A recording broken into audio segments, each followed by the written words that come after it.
Shchem became famous because of many reasons.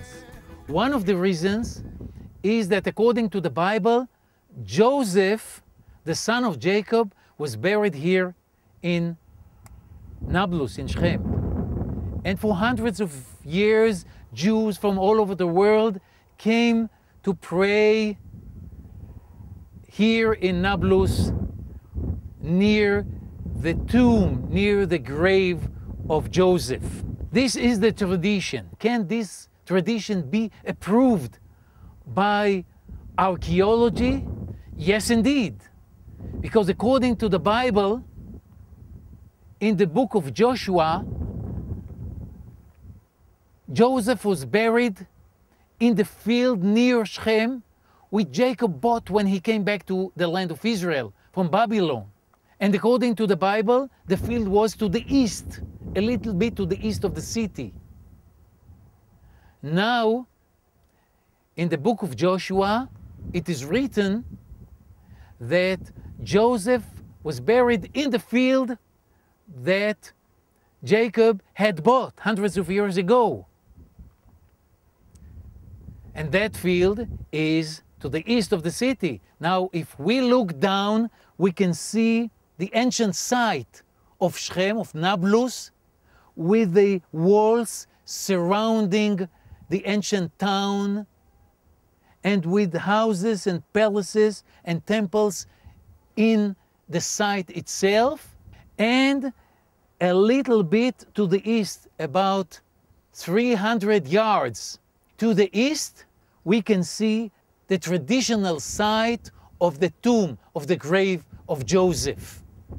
So the location of the tomb, according to the tradition, fits exactly to the archaeology, because we have found the ancient site of Nablus, and according to the Bible, the tomb of Joseph is a little bit to the east of the town.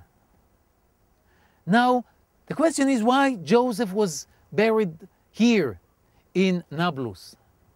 Well, it is very interesting that not only in the beginning of the time of Joshua there was a big ceremony here. Also in the end of the days of Joshua there was a big ceremony here. Joshua invited the leadership of the people of Israel in order to renew the covenant with God. In the book of Joshua, chapter 24, verse 1, and Joshua gathered all the tribes of Israel to Shchem, to Nablus, and called for the elders of Israel, and for their heads, and for their judges, and for their officers, and they presented themselves before God. They came to Nablus. Why did he call them to Nablus?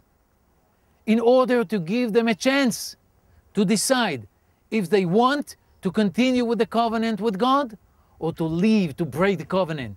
And the people of Israel decided to continue with the covenant.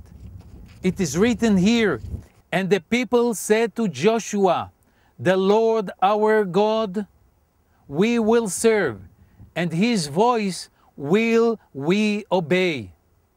They decided to continue with the covenant. And this was the final decision of the people of Israel. The process of the covenant started in Sinai, continued in Jericho, in the plains of Moab, near Jericho, before they crossed the Jordan River, and was concluded here in Nablus. And Joshua gave the people two witnesses. Any covenant, any agreement must have two witnesses. One witness he stationed, he put a big stone to be on the top in the temple in Shchem. He put a big stone to commemorate the renewal of the covenant.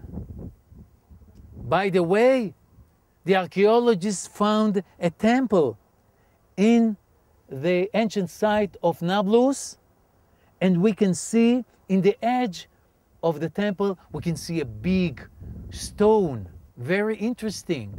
But this was only the first witness. What about the second witness? Any agreement must have, according to the Bible, 2 witnesses. And here comes the Bible and said, and Joseph was buried near Nablus, near Shchem. Which means that he was the second witness. He was elected, he was chosen to be the second witness because in his life, he reached the highest level of the fulfillment of the Word of God. His loyalty to morality, his moral behavior, his refusal to the beggings, to the pleadings of the wife of Potiphar made him a symbol of sacred life, of holy life. He became a symbol of the fulfillment of the Word of God. And that's why he was chosen to be the second witness. And he was buried right here in order to remind us that anyone who wants to abide by the covenant with God must lead holy life, just as Joseph had, even when he was alone in Egypt. Holiness, sacredness is the highest expression of the covenant with God as symbolized, as expressed by Joseph. That's why he was buried right here in Nablus, near the site of the covenant, of the renewal of the covenant of God with the people of Israel.